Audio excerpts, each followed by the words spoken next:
Hey everybody, this is Reuben from Pop Goulash. I just wanted to reach out to everybody and say, hey, you can follow us on social media on Facebook at facebook.com/popgoulash. You can also follow us on Twitter at popgoulash. If you want to participate with the show, please feel free to email us at popgoulash42@gmail.com. And we also have a voicemail number where if you want to leave us a voicemail, let us know how we're doing or have any suggestions for us, you can reach us at 224-325-4235. And we will see you soon. Thank you very much, and let's get this show on the road.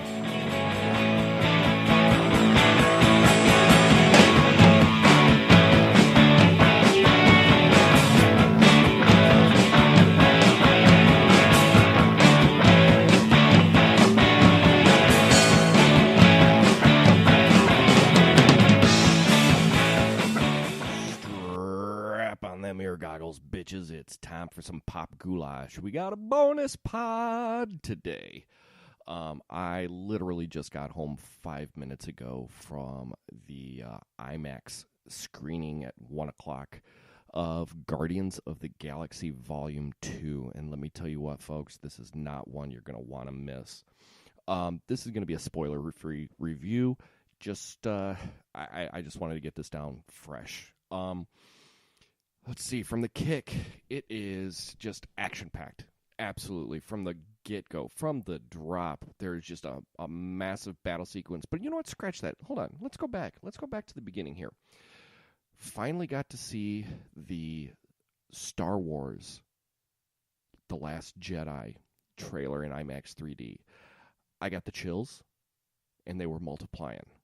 Much like Grease Lightning, but not as pansy.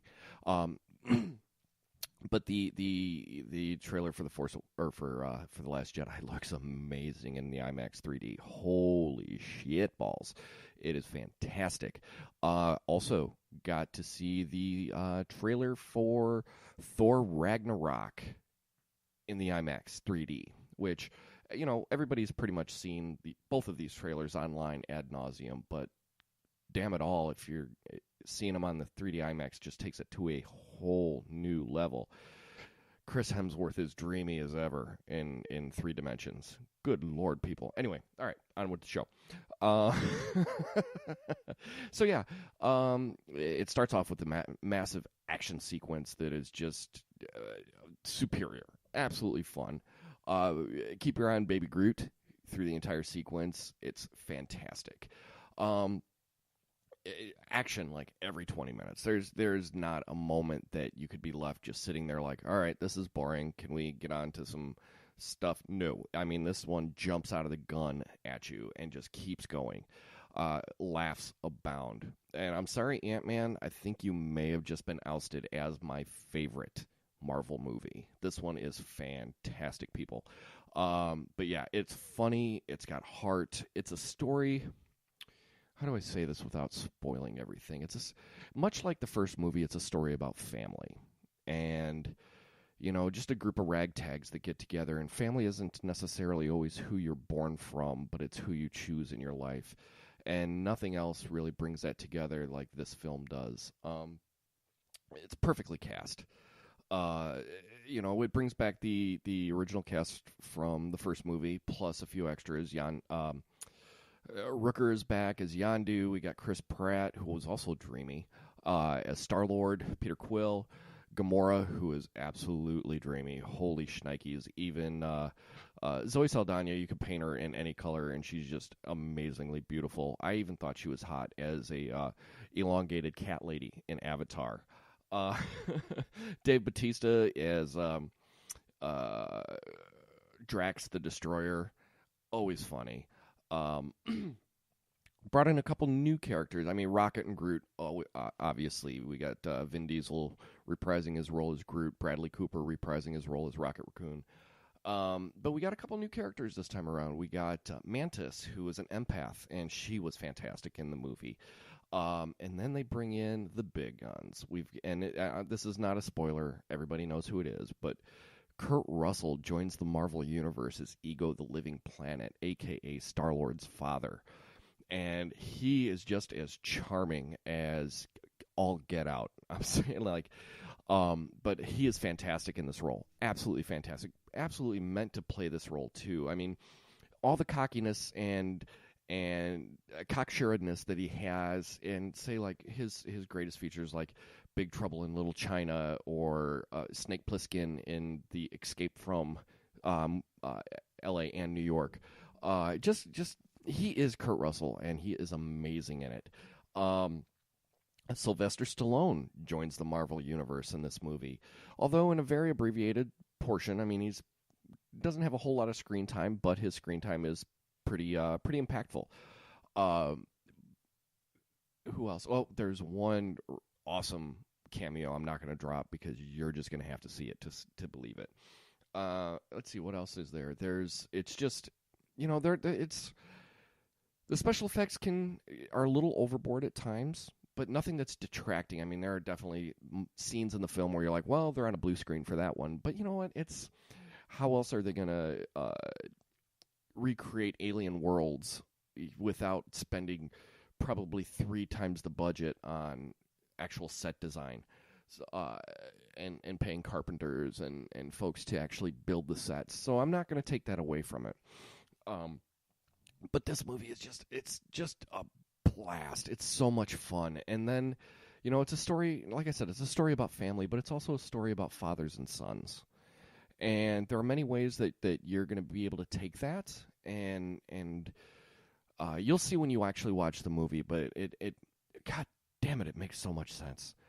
And it's just heartwarming. As somebody who grew up estranged from his father, this movie just hit me right in the soft, squishy parts. It really did. And I'm sorry, I'm enjoying a beer because I have to have some kind of leveler for this emotional experience that I just had with this movie. But yeah, it's definitely about fathers and sons. It's about sisters. It's about brothers. It's about, I mean, yes, I said family, but it highlights certain relationships, interfamilial relationships within the movie. But it's like I said, I can't talk about it enough. It's so fun. It's just a blast. And one thing I have noticed about myself going to movies is I should not drink beverages before I walk into a movie theater. I really shouldn't. I stopped at Starbucks to do some paperwork so I could get it out of the way before I walked into the theater, and I had to piss like 3-4 times before the movie was over. Luckily, there was a John that was not too far from the actual theater that I was in, so I didn't really miss a whole lot. Hopefully, with the few minutes of the movie that I've missed due to my frequent urination actually, wasn't integral to the plot. I don't think it was, because I don't feel like I missed much. But it's, by the end of the movie, if you're not reaching for a tissue, and I'm not talking in the skeet manner, but if you're not rolling a tear, man, I really don't know what you must not have a soul, because this movie just, and you know what, I won't say that, because I'm looking at it through my perspective. Like I said, I grew up without a father, and it's absolutely one where you need to. If you grew up in a fractured family, this movie is going to hit you so hard, right in the squishy heart parts, man. It's just an excellent film. Gosh, I don't want to say too much. I don't want to spoil it, but damn it all. Dude, seriously, even if you don't go see it in the 3D IMAX, drop down the however much it's going to cost at the local Megaplex or the Googleplex, and go see the movie. And stick around. There are 5. That's right, 1, 2, 3, 4, 5 post-credit scenes in this movie. Stick around for all of them, because they're actually really cool. They're really worth it. And so really, that's all I got. I'm sorry. I just wanted to brain vomit for a moment. Hopefully you don't feel like you've wasted your time, but this movie is fantastic. It is Friday, Cinco de Mayo, and it's a perfect way to spend your weekend, or at least 2 hours and 15 minutes of your weekend. Take your family. There's a couple, like if you got little ones, I'd say younger than 10. Use your discretion. There's a couple scary moments in the film, a couple moments that were kind of like, ooh, really? Ooh, that's kind of cool. But if I were like, younger than 10, it would kind of freak me out. I'd probably have a nightmare or two. But it's good. It's really, really good. It just hits all the... Oh, sorry, I just hit my pop guard. Apologize for blowing your eardrums out. But it hits all the right notes at all the right times. Music plays an emotional impact in this movie, I should say. Their use of Fleetwood Mac's The Chain, oh, good Lord, man, had me rolling a tear in the theater. But yeah, it's excellent, man. I just cannot recommend this movie enough. So, take your wife, take your daughter, take your son, take your children, take somebody else's kids. Just make sure you have their parents' permission first. But, go see this movie. It is absolutely wonderful. Why it only has like an 86% on Rotten Tomatoes, I have no idea. Because obviously those people who vote on Rotten Tomatoes suck. I really don't take their recommendations into consideration for the most part when I go to see movies. Because, I may be a snob when it comes to movies, but Rotten Tomatoes reviewers sometimes are just dickheads.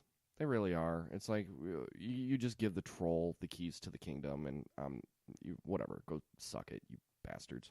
Anyway, so yeah, go see the movie. Carve out 2 hours and 15 minutes of your weekend. If you got a lady friend you'd like to take your lady friend. There's some romance going on in it. It's a little fun. But definitely go see this movie this weekend. I'm sure it's going to hit the billion mark like every other Marvel movie does. I swear to God, Marvel has not hit a dud in their cinematic universe. I mean, some people might complain about Thor and Thor the Dark World, but you know what? Those movies are what they are meant to be. They're fantastic movies. But they have not hit a dud. I mean, the only dud really in the entire Marvel cinematic or TV universe thus far is, from what I've been hearing, has been Iron Fist. I've been watching Iron Fist. It's not awful. It's just slower paced, and, it's not what I had anticipated for Iron Fist to be. Iron Fist. But anyway, this bonus pod is not about Iron Fist at all. Okay, this is about the Guardians of the Galaxy. Go see this fucking movie. Like, seriously, go see it. Go right now. Just stop this podcast right now. Just stop it and go see this movie because it's excellent. Okay. All right, guys. That's it for Reuben this week. I'm speaking of myself in third person because I'm giddy like a little schoolgirl. Yeah, like on Sprockets when we dance. Anyway, but yeah, go see this movie. I think that's probably about the 40th time I've said this in this particular podcast. This is going completely unedited either. I'm just going to put this up like as soon as I get done recording it. But just to let y'all know, we got some exciting things coming up next week. Please keep us subscribed in your iTunes feed because you're not going to want to miss what's coming out next. Anyway, follow us on Pop Media. But as always, follow us on all your social media. Follow us at facebook.com/popgoulash. Follow us on Twitter at popgoulash. Follow me on Instagram, pop_goulash_Reuben, REUBEN. You can email us at popgoulash42@gmail.com. And hey, you know what? If you see the movie and you want to weigh in on it, give us some voicemail. Call us 224-325-4235. That's 224-325-4235. We'll be looking forward to hearing from you. And as far as everything is concerned this weekend, be good to each other. Or kind to each other. I don't know. I kind of flip it up week to week. Fucking sue me.